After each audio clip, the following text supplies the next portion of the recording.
Bom, professor, a gente já conversou algumas vezes sobre inteligência, mas acho que a gente tem que aprofundar nesse tema, né? E o brasileiro parece um povo que não valoriza muito a inteligência, um povo meio ressentido, que tem inveja dos mais inteligentes, quer puxar os inteligentes para trás, quer empurrar os burrinhos para frente e manter todo mundo numa média. Será que tem como a gente aumentar a inteligência média do brasileiro e empurrar para frente os mais inteligentes, afinal de contas, eles que podem ser o motor aí da nação, né? Esse é um ponto, como você falou, né? Bem controverso, bem politicamente incorreto. Nem se pode falar de inteligência nesse país, porque você já vê críticas que nós somos elitistas ou coisa parecida. Então, primeiro a gente tem que levantar que QI, né, o teste de QI, que quociente de inteligência, é muito discutido se ele é perfeito, não é perfeito. Tem aspectos culturais, né, como o Paulo Freire diz, não, as perguntas para um pobre é diferente de umas perguntas para os ricos, como é que você faz testes de inteligências aculturais? Mas isso eles já conseguiram, e o teste de inteligência relativamente é fácil de fazer, e ele se provou um dos melhores previsores de seu sucesso na vida, né? Sucesso em todos os sentidos, né? Não é sucesso material, mas longevidade. Quem tem um QI maior, ele se cuida melhor, se preocupa com os melhores remédios, coisas desse tipo. Tá? Então, não é só previsor de sucesso financeiro, embora a matemática é parte do seu sucesso.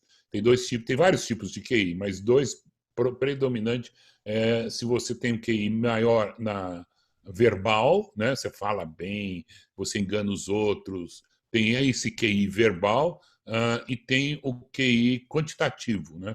Quão bem você lida com ciência, números e finanças. Então, por isso que quem tem um QI quantitativo acaba sendo engenheiro, vai trabalhar numa asset, vai trabalhar num banco, então eles acabam ficando mais ricos nesse sentido. Então, eu sugiro todo mundo a fazer o seu teste de QI, a se conhecer. Eu não sei quais são os melhores testes de QI de graça, né? Isso eu já fico meio preocupado, esses de graça que tem na internet, né? E a gente pode depois alguém pesquisar isso melhor. Mas ou contrata um psicólogo, vai custar R$ 100 para fazer um teste de QI, e ele vai te interpretar, ele vai te dar uma notícia melhor do que você receber lá na lata de um site. Então, é muito importante você fazer o seu teste de QI.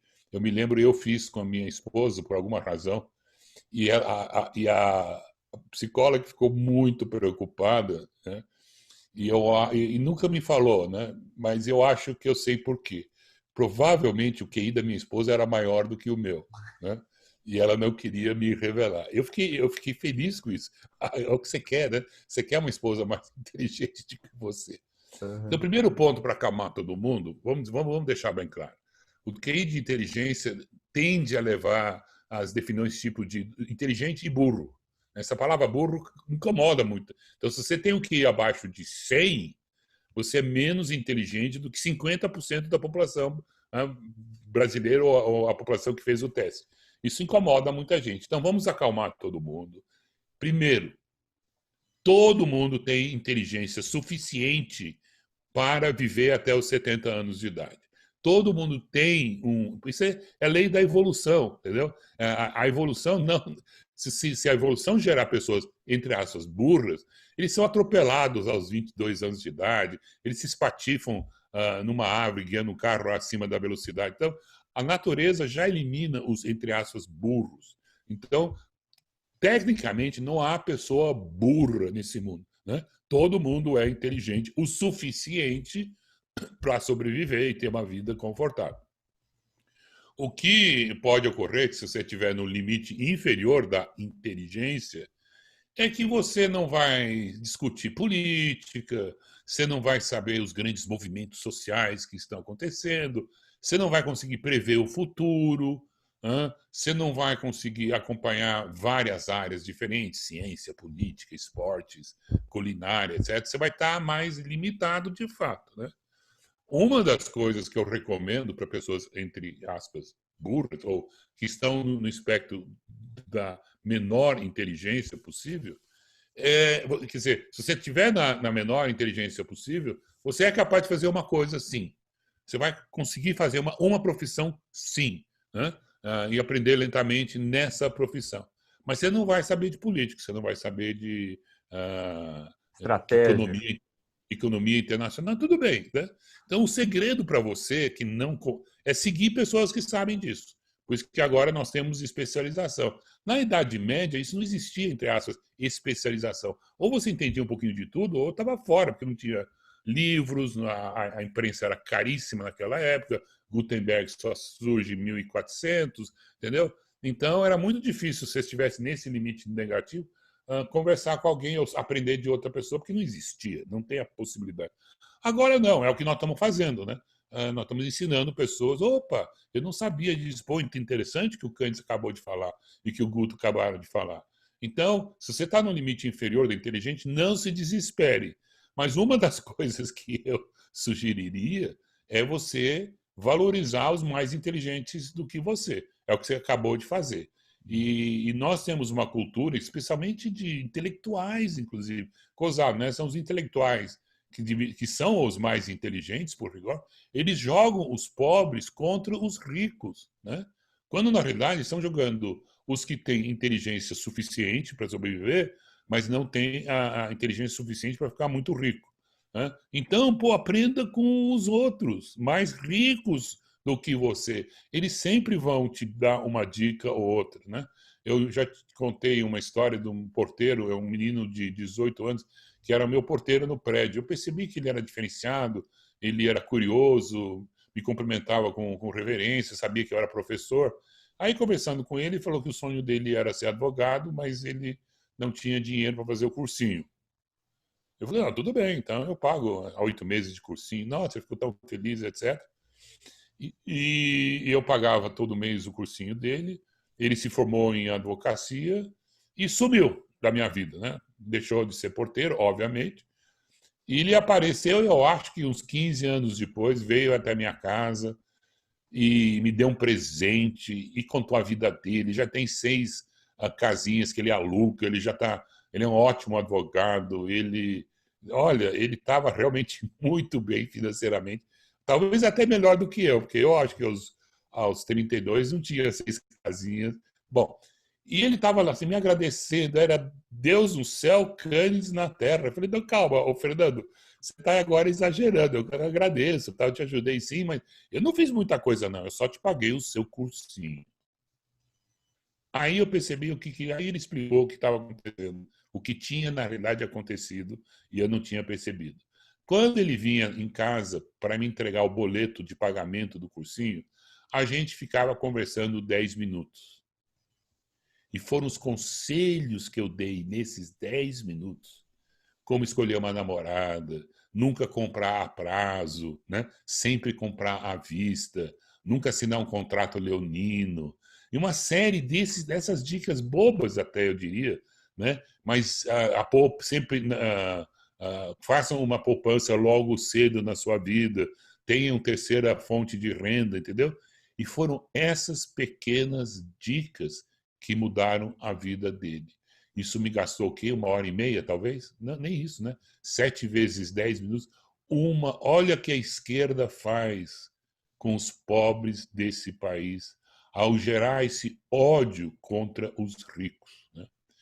Isso é o Paulo Freire, por exemplo. Então ele joga justamente quem poderia mais aprender, entre aspas, dos ricos, né? Que na realidade são os que entendem de política, entendem de economia, entendem de finanças. Então vamos aprender dele, né? Eu vivo fazendo isso. Não há uma pessoa que eu encontro que está na área financeira e diz: olha, se eu recomendo uma ação para comprar, e você sabe o que eles falam?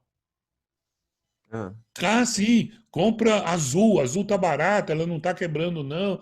Coisas desse tipo. Eu falei, Azul? Eu jamais pensaria em comprar uma companhia aérea numa pandemia, entendeu? uhum. Mas se é um cara mais inteligente do que eu, ou pelo menos que acompanha a área melhor do que eu, diz compre Azul, eu vou ser idiota? Não, você é rico, você está falando, querendo me ferrar, você está falando Azul porque você quer vender em cima de mim, que é um discurso que eu já ouvi falar. A esquerda diz, não, você está sendo enganado, o cara quer vender em cima de você, em cima da sua goela.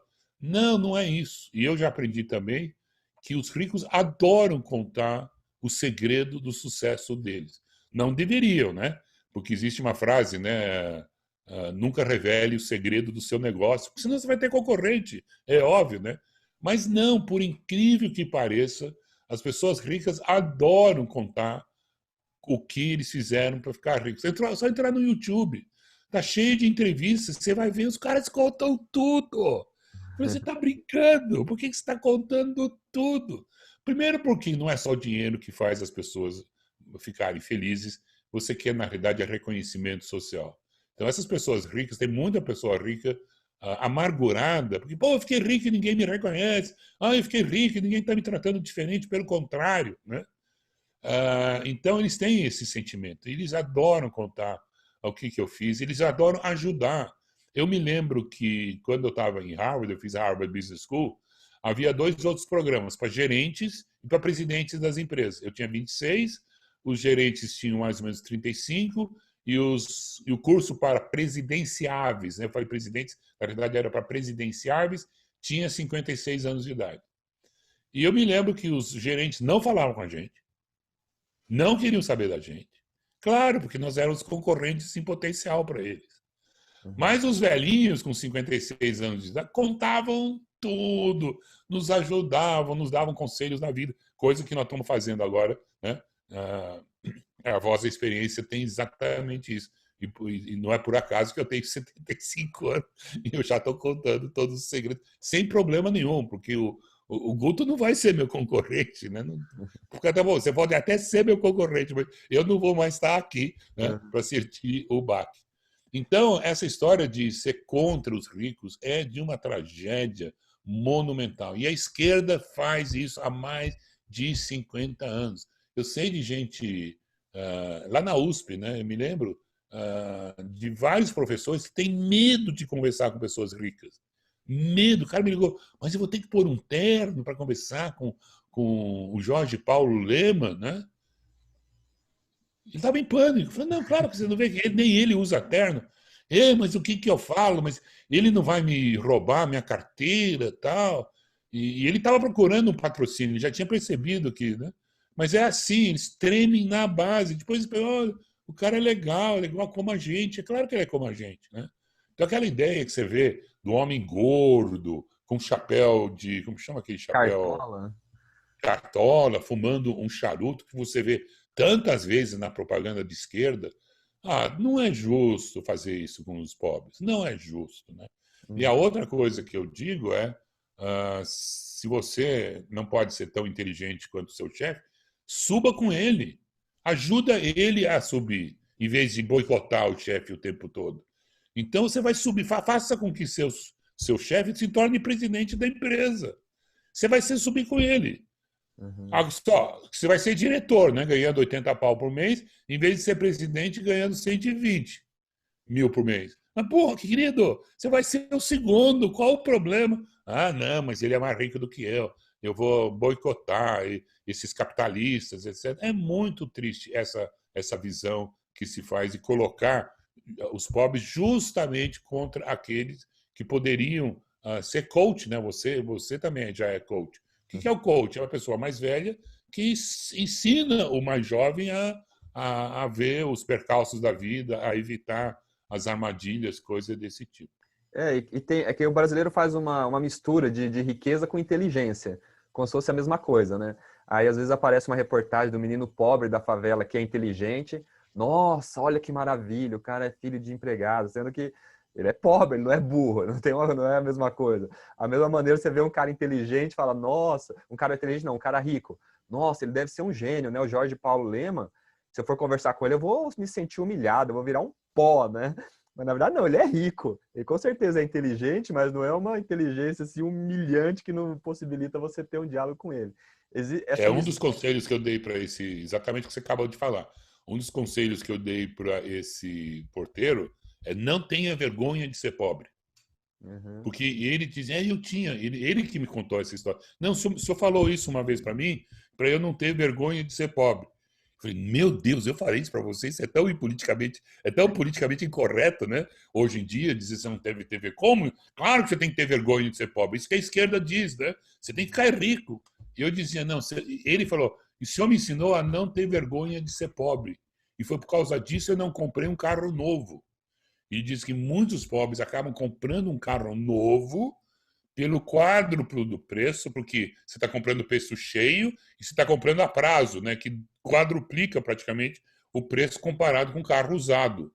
E pode ser um carro usado de só 1 ano ou 2 anos. Né? Eu, que, entre aspas, sou rico, eu sempre comprei um carro usado, né? Mas em vez de ficar 6 anos com um carro usado, eu ficava 2 anos com o carro usado e trocava a cada 2 anos pela metade, ou um quarto do preço. Né? Uhum. Então, essa história de não ter vergonha, todo mundo nasce pobre. Eu nasci pobre nesse sentido, mas eu não fiquei com vergonha. Eu sabia que isso faz parte da vida. Meu pai era mais rico do que eu.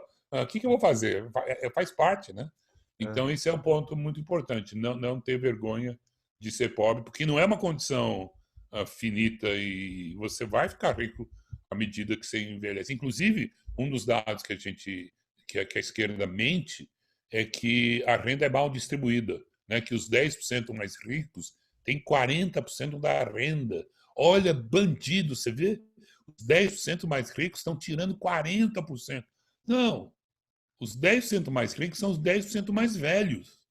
Uhum. Os 10% mais velhos, de fato, ganham 4 vezes mais do que um estagiário, ou do que você ganhava. Eu ganho 4 vezes mais do que você ganhava como estagiário. Isso é injusto? Não, isso é muito justo. É claro que eu tinha que estar ganhando 4 vezes mais do que você. Eu tenho mais experiência, estudei mais, eu passei por mais desafios, eu tenho mais respostas, eu conversei com mais inteligentes, pessoas mais inteligentes do que eu, mais do que você.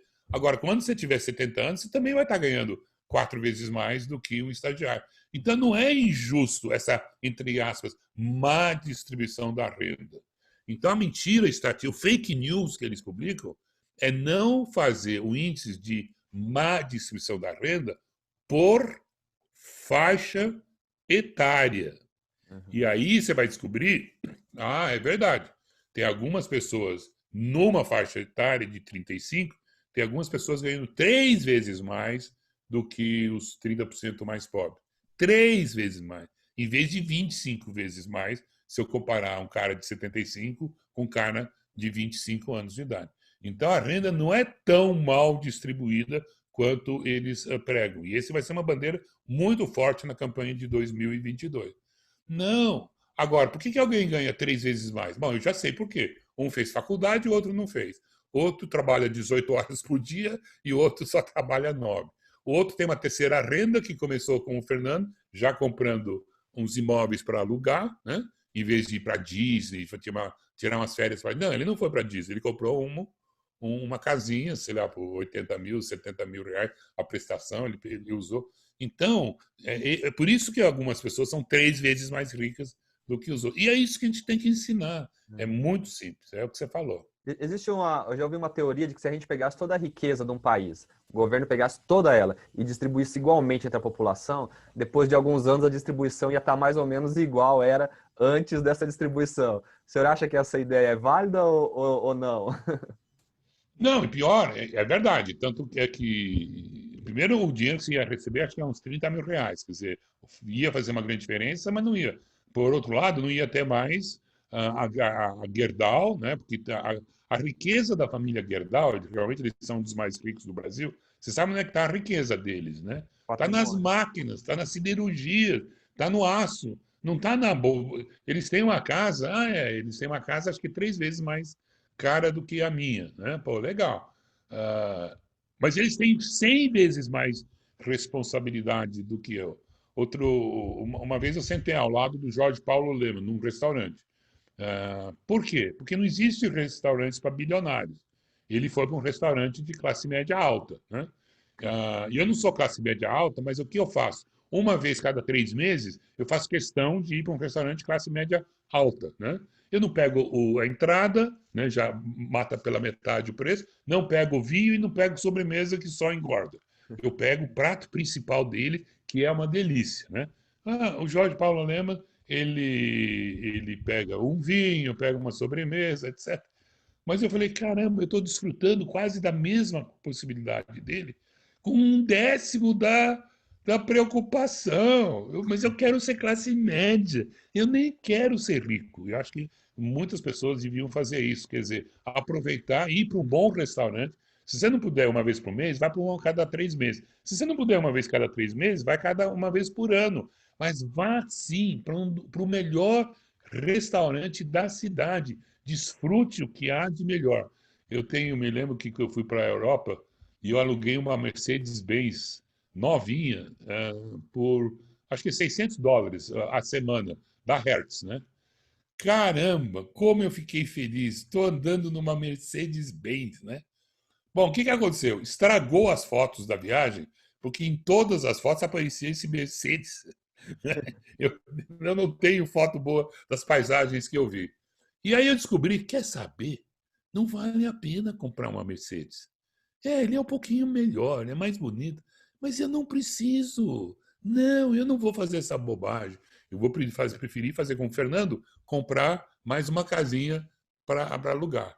Então, Uhum. esse é um conselho que eu dou para todo mundo. Aproveite de várias. Ou alugar um barco, né? Existe um barco à vela que nós tínhamos conversado antes dessa entrevista. Eu aluguei um barco maravilhoso na Grécia, né? Por aí, isso era mais caro, era US$ 1.000 na semana. Mas um quarto de hotel para 4 pessoas custa isso por dia. Então, o barco à vela se aluga. Quem é pobre, alugue. Né? E alugue por um tempo curto. Né? Eu não tenho casa na praia. Tudo bem, mas aluga uma casa da praia. E não no sábado e domingo. Aproveita a segunda, quinta, que é ainda mais barato. Uhum. Isso que o senhor diz, eu acho que chama ampliar o imaginário do pobre da classe média, né? Porque o pobre vê o rico como se fosse uma posição inalcançável. Aí, se você desfruta daquilo um pouco, amplia o seu imaginário, você fala, é possível. É um mundo que existe, é um mundo que eu já conheci mais ou menos. E esse contato que o Fernando teve com o senhor no prédio, acho que foi isso, né? Ele via lá o senhor numa posição muito financeira muito superior da dele, e daí falou assim, pô, existe esse mundo, existe essa possibilidade, não é uma coisa assim de outro planeta, né? Então, como que a gente faz para Exatamente. ampliar esse imaginário do pobre para não ver o rico como alguém de outro planeta? Exatamente. É o que eu acabei fazendo. Eu aumentei meu imaginário, fui para o melhor restaurante do Brasil, aluguei o melhor carro que existia. E o que eu descobri? Não vale a pena. Não vale a pena. A maioria dos ricos não são felizes. Né? Tem até um estudo, acho que vários estudos, que a felicidade chega financeira, sobe e depois chega num patamar, depois de 20 mil, acho que é US$ 20.000 por ano, tem um valor, ou R$ 20.000 por mês, Uhum. você já está confortável. Você já sabe que você vai poder ter um bom médico numa crise, que é o que, para mim, eu sou classe média, então eu sou, entre aspas, rico comparado com 90% da população brasileira, e o único conforto realmente que eu tenho é que eu não dependo do SUS, não dependo de um posto de saúde, eu posso contratar um médico bom a qualquer hora. Isso realmente dá um alívio. Mas não precisa ser classe média, você pode deixar um dinheirinho à parte para essas emergências, que aí você fica mais tranquilo. Então, afinal, dinheiro traz felicidade ou não traz? A boa e velha pergunta que a gente ouve desde Então, criança. aquela que é a piada, né? O dinheiro só traz infelicidade quando você não tem, que Uhum. é o dinheiro de reserva. Né? Esse dinheiro que você precisa ter não é 1 bilhão, né? Talvez 60 mil, 80 mil. Você perdeu o emprego. Então você tem que ter pelo menos 12 meses de salário já poupados e guardados para emergência. Porque é o que acontece? Você perde o emprego e não tem zero, você vai em todas as entrevistas em pânico, desesperado, ansioso. Você vai aceitar o primeiro emprego que aparece, porque você tem zero de reservas. Esse é o erro do pobre. Porque aí o pobre não tem reservas numa crise. O que acontece com ele? Ele entra na dívida. Aí a recessão, digamos, uma recessão de 4 anos. Ele não tem nada, então ele entra na dívida. Quando a recessão sai, o que acontece? Ele está pagando a dívida. Terminou o ciclo e está com zero de novo. Aí alguém da classe média alta, da classe média, ele tem os 80 mil, passa a recessão, ele usa os 80 mil, mas não entra em dívida. E vem uma recessão, vem o boom, ele começa a poupar e refazer o seu fundo de reserva de 80 mil. Agora, olha que interessante. Alguém de classe média alta, eles têm 80 mil e tem mais 90 mil. Uhum. O que esse cara de classe média alta faz? Ele usa os 80 mil, mas aqueles 90 mil a mais, o que ele faz? Ele compra uma ação da Azul por um terço do preço, porque elas despencam. Na Bolsa de Nova York, em 2008, os preços despencam. E aí, com esses 90 mil que você tinha a mais do que você precisava, você compra ativos baratos que depois, na época das vacas gordas, a ação quadruplica, ou dobra, ou triplica de preço. Então é por isso que a renda fica mal distribuída. Porque os pobres entram em dívidas, ficam mais pobres. A classe média se safa, mas não fica nem mais rico nem mais pobre. E aqueles que tinham reservas acabam aproveitando essa queda nos preços gerais e ficam mais ricos e cada vez mais ricos. Nessa pandemia aconteceu também isso. Quem tinha reservas ficou mais rico. Agora, ao longo de uma vida como a minha, de 70 anos, eu vi 10 vezes esse fenômeno. Né? Então, quem pode aproveitar isso fazendo essa reserva logo no início da sua vida, aos 25 anos, não, mas aos 25 anos já estou comprando um apartamento de 2 quartos, de 3 quartos. Não, não, não. Espera, vive de aluguel por um tempinho. Não, mas eu já estou com 20 mil reais de dar uma entrada do meu apartamento e aí eu vou reduzir meu aluguel. Não, não faça isso. Não vai se endividar mais ainda. Espere. Faça. Depois de 2 ciclos, se você pegou uma recessão, pegou uma segunda recessão, que cada 8 anos ela ocorre, aos 35 você está comprando um apartamento maravilhoso, à vista. Né? À vista. É verdade. E a gente tem perdido também esse contato das gerações, né? Os mais jovens realmente sendo aconselhados pelos mais velhos. Eu vejo que o pessoal mais velho, assim, não sei se por causa da tecnologia, que deu um gap muito grande entre as gerações, né? Porque antigamente o jovem respeitava muito mais o mais velho. Hoje em dia o jovem vê o mais velho se batendo com o seu smartphone, meio que já perde um pouco do respeito. Então, e o jovem também vive no seu mundinho lá. Como que o senhor acha que a gente tem que fazer para o mais velho realmente passar essa sabedoria para os mais jovens respeitar o mais Na velho? minha época foi também a mesma coisa. Tinha a geração Woodstock, né? A geração Woodstock dizia: não confie em ninguém com mais de 30 anos de idade, que é pior do que você está aí. Sobrou pouca gente. Porra, sobrou. Então, aquela arrogância do jovem é ignorância. Você não pode ser arrogante aos 22, 3. Não, já sei que a expoliação dá mais valia, porque eu li um livro do Karl Marx. Querido, você ainda não está na hora de opinar sobre coisa alguma. Nem sei se aos 60 anos você está capaz de opinar alguma coisa, porque a vida te ensina muitas coisas. Né? Então, mas eu estou mais otimista. Ontem, por exemplo, eu assisti, eu acho que Seja CEO, né, de um amigo meu que está entrevistando CEOs. Então, agora, no YouTube, você tem muitas entrevistas de pessoas com 60, 70 anos de idade, muito bem feitas, com perguntas inteligentes, e você começa a ver a experiência de cada um. Por exemplo, eu assisti ontem um cara que você deveria entrevistar também, Márcio Fernandes. Ele é presidente da Electro. Ele tem, acho que, 36 anos de idade, é jovem para chuchu, chegou a ser presidente da Electro. E ele conta o segredo da vida dele. Né? Já aos 36 já está contando o segredo da vida dele. Ainda devia esperar um pouquinho. E maravilhoso, maravilhoso. Né? Esse eu vou procurar ele até telefonar. Olha, parabéns. Você está precisando de um coach de 70 anos agora. Ele chegou tão rápido aonde ele chegou, né? Mas aí eu vi que tem algumas coisas que ele está tropeçando, ele não sacou ainda. Claro, não precisa sacar tudo. O que ele fez é maravilhoso. Ele pode, para mim, ele é o céu limite. Ele é uma pessoa muito interessante. Presidente da Electro. Existe essa coisa da natureza humana de quando você consegue aquilo que você quer, você fica um pouco arrogante, né?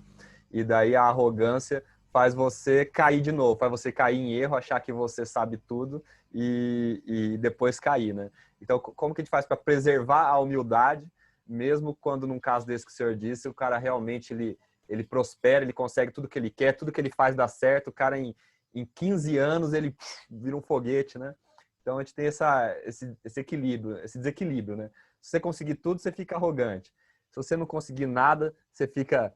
Se tudo for muito devagar, você fica mal, sua autoestima fica lá embaixo. Para preservar essa autoestima balanceada, sem Eu não discrepar sei te muito. responder, viu? Eu não sei te responder essa pergunta, porque tem muita gente arrogante que acertou uma vez, acertou duas vezes, e aí acho que acerta a terceira, né?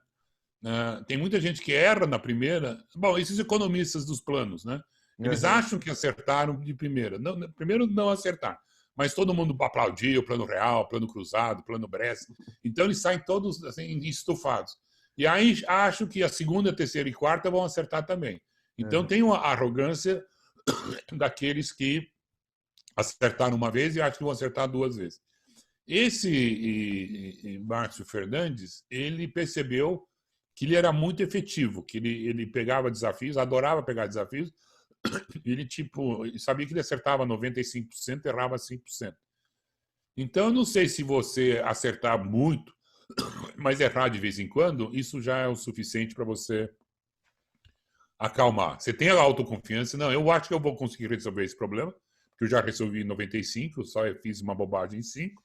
Mas esses 5 custam muito também, né? Então, talvez isso te mantenha um pouquinho mais humilde, né? E Uhum. quanto mais velho você fica, mais humilde você deveria ficar, né? Porque quanto mais você sabe que você não sabe, né? Porque Uhum. a amplitude que você falou, ampliar os seus horizontes, mostra que você, meu Deus, eu achava que eu sabia, eu não sabia. Agora, vamos falar uma coisa séria para governo, né? Em termos de administração responsável das nações, como é que nós, administradores responsáveis de nações, resolveríamos o problema de QI?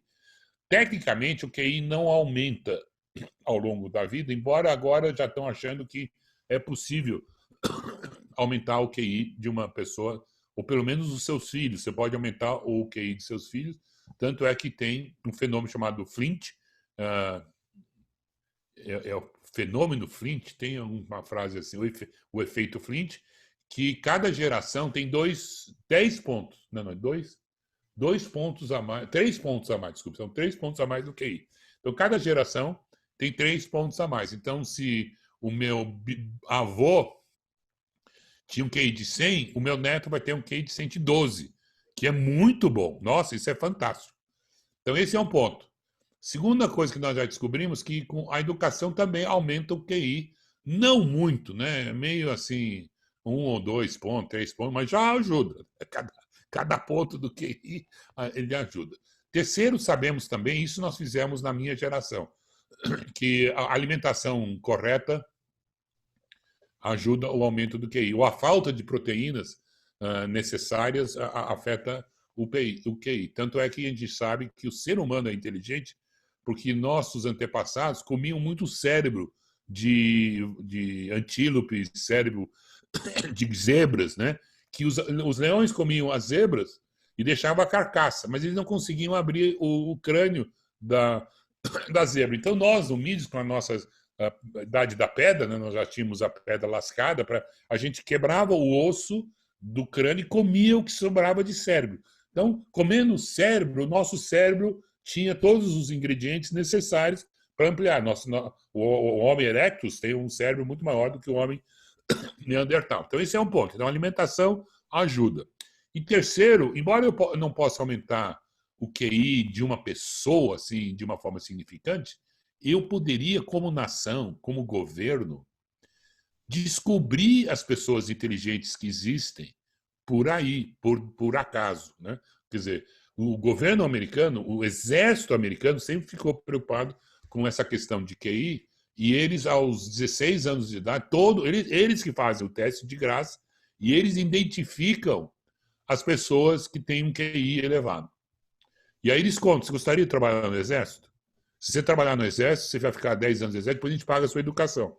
É assim que os Estados Unidos detectou entre pessoas pobres quem eram os mais inteligentes e pegou eles e botou eles para um fast track. Né? Então, esse cara é inteligente, vamos aproveitar isso.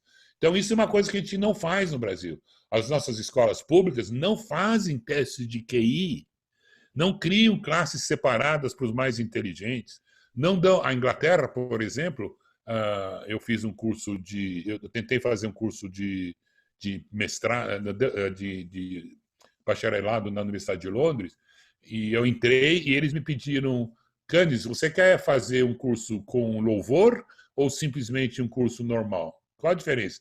Não, se você quiser fazer louvor, nós vamos te forçar mais, nós vamos te empurrar mais, nós vamos te dar mais livros para fazer. Os exames você vai ter que passar com nota 7 e não nota 5. Então, esses mecanismos, um governo pode fazer. Nós não fazemos porque nós somos de esquerda, isso é elitismo. Né? Isso é elitismo. A Ruth Cardoso, a vice-presidente, olha, ato falho, né? Ela era mais ou menos a vice-presidente, mas ela é esposa do presidente. Ela me perseguiu porque eu criei um prêmio para as melhores ONGs, né? As melhores entidades beneficentes, onde escolhia 50 melhores. E ela achava que isso era elitismo. Não, você não pode fazer. Nós somos todos iguais, Candice. Lembra-se, nós somos todos iguais. A inteligência de todo mundo é igual. E é isso que nós temos que combater. Não tem problema. Eu não acho nenhum problema que haja pessoas mais inteligentes do que eu. Pelo contrário, bom, ainda bem, né? Ainda bem que isso existe. Então, os americanos procuram, os chineses fazem exatamente a mesma coisa. Existe o chamado Chinese Examination, onde eles escolhem todo ano 3.000 jovens que vão para Pequim servir como futuros funcionários públicos. Mas é inteligência, quer dizer, inteligência no lado amplo, né? Não é só assinar cruzinha, etc. Eles entrevistam, ver se o pessoal tem QI emocional, se tem QI verbal. Agora a gente sabe também que não existe um único QI, né? Então essa palavra de QI, de inteligência é meio fraca. Agora tem o QI emocional, tem o QI musical, tem o QI verbal, que começamos essa entrevista falando sobre isso, tem o QI quantitativo, que eu tenho. Facial também, eu vi. Eu sou bom no meu QI quantitativo, esse eu sou muito bom. Né? Meu QI verbal não é tão ruim, não é tão bom assim. Eu não sei enganar as pessoas, eu falo o que eu tenho, acho que eu tenho que ser dito, né? Não sei enrolar, essas coisas. Então, meu QI verbal, mas o meu QI escrito já é melhor, eu escrevo melhor do que eu falo. Tanto que as pessoas que me adoram, quando me conhecem pessoalmente, todas ficam decepcionadas, né? Eu já vejo assim, o Candice, que legal. Aí vem a conversinha comigo, patati, eu já vejo assim, elas ficando decepcionadas, né? Aí eu já sei por quê. Eu falo, não, pode ficar tranquilo. É que eu escrevo melhor do que eu falo, né? Então, quando eu falo, não tem aquelas pérolas, aquelas frases super buriladas que, obviamente, eu esculpi, os meus textos são esculpidos. Uhum. Eu estava vendo ontem uma reportagem, o cara falou assim que onde ele mais aprendeu na escola foi no Gift and Talent Program, que os americanos têm o programa dos talentosos e os mais inteligentes na sexta-feira à tarde. Era um programa de sexta-feira à tarde, onde eles tratavam o quê? Resolução de problemas e pensamento crítico. Parece uma coisa... Sexta-feira à tarde, meio período por semana, você já conseguia realmente colocar o cara em outro patamar. Nós podemos fazer isso no Brasil ou é exigir demais da nossa... Não, já existe, está no YouTube, está cheio de cursos grátis. Tem um site chamado Farnham Street. Ele só se preocupa em fazer você mais inteligente no sentido do quê? Tem muita pessoa inteligente que não sabe usá-la. Tem esse dado que a gente não falou. Né? Como muitos pobres que não descobriram, que não sabem até hoje que são inteligentes, só ficam nessa cabeça que eles são pobres. O Estado não os procura, porque o Estado é um Estado equalitário, que não pode procurar jovens inteligentes na favela, que todos vão para o tráfico, né? Porque, olha que tristeza, o cara é inteligente, ele sabe lidar com números, ele sabe lidar com pessoas, e ele vai ser chefe do tráfico, em vez de ser chefe de uma empresa, porque o Estado não se preocupou em oferecer a eles uma oportunidade. Né? E muitos desses jovens inteligentes voltarão para suas favelas, vão tirar os seus primos da pobreza, vão ajudar os seus pais a não ficarem mais na favela. Essa é a tragédia de você não procurar numa favela. Uma favela tem uma distribuição exatamente como numa classe, num bairro rico. A distribuição de QI é genético, não tem nada a ver com nada. Quer dizer, há na favela hoje, sei lá, 10% dos favelados tem um QI superior que pode ser utilizado pela sociedade. Então, o governo brasileiro faz um erro monumental em não tentar aumentar o QI ou descobrir o QI médio do governo, por exemplo. Você podia pegar esse pessoal e colocar em cargos públicos, fazer rotação de etc, etc, etc. Então, é super necessário a gente desestigmatizar o QI, como nós estamos fazendo agora, né? Mostrar que não tem problema você ser menos inteligente do que uma pessoa, tanto é porque existem várias inteligências, né? Então, meu QI musical é 0. Tem aquela história lá do meu QI de batucada, né? É 0, né? Tanto é que o pessoal tem branco aí, né? Uma batucada, tem branco aí, porque nós brancos realmente somos desastre em QI musical. Os negros têm um QI musical muito superiores a nós. Eu adoro música negra, claro, quem vai ser um idiota a não gostar de música negra? Então, cada raça tem algumas suas pequenas diferenças, né? Mas vamos aproveitar isso, vamos aproveitar. A inveja segura tudo isso, né? Eu acho que o que segura esse pessoal de ir para frente é a inveja, né? Então eles não permitem muita competição, porque uns vão se sentir humilhados e outros vão ser exaltados, e daí vai gerar uma inveja, vai gerar um ressentimento. No ambiente competitivo, é possível a gente segurar a inveja? É possível a gente ter um ambiente competitivo saudável? Sem ser, porque parece que competição é sinônimo de imoralidade, né? Eu tenho essa impressão, é competitivo, pô, que feio, pô, você quer humilhar o outro.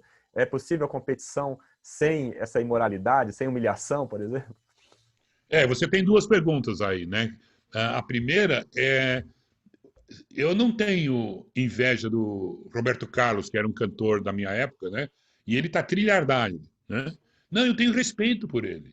Então, isso é cultural. Essa história de inveja é cultural, ela foi forçada por intelectuais da USP, intelectuais da televisão e por jornalistas. Eles geram inveja, dizendo: olha, você é pobre porque os ricos são ricos, como se fosse uma soma zero.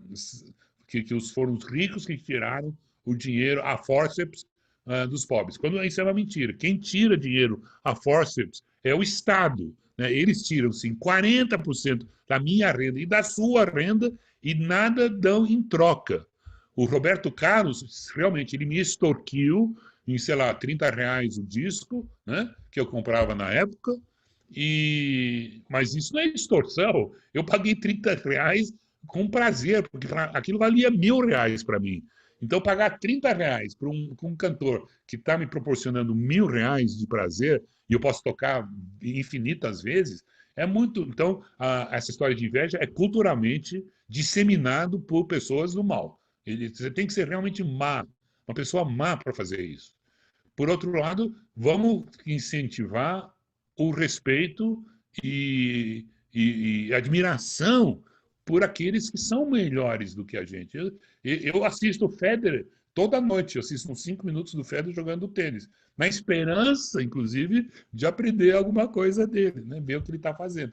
Então, é admiração. Né? A segunda pergunta sua, que também é pertinente, que você fala que a esquerda tende a ser contra a competição, né? Que a competição é ruim, o capitalismo é competitivo, não, vamos acabar com a competição. Mas, na realidade, a competição é a primeira coisa que gera a cooperação, tipo num jogo de futebol. São dois times competindo entre si, de fato. Mas, graças a essa competição entre clubes, o time já está aí a palavra time, hello, né? O time está cooperando entre si. Ai de você se você não, você pode ser até o goleiro, não, o atacante, como chama? O número 10, qual é o nome do número Atacante 10? mesmo, centroavante. É o centroavante, isso, então. O centroavante. Ai do centroavante que não passar a bola para alguém que está melhor colocado do que ele.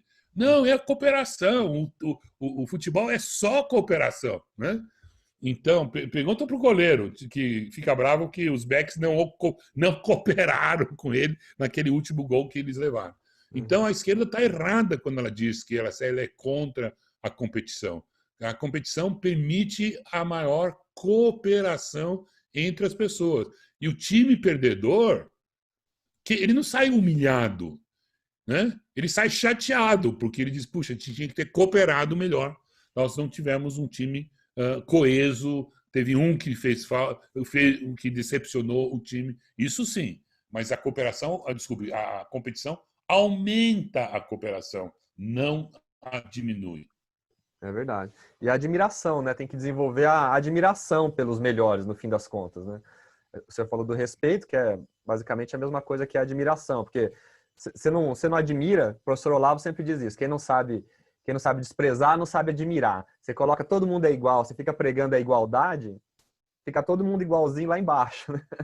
Então, assim, a gente tem que desenvolver essa admiração pelos mais velhos, pelos mais ricos, pelos mais inteligentes e buscar isso aí, né? Parabéns. Olha, vamos terminar aqui.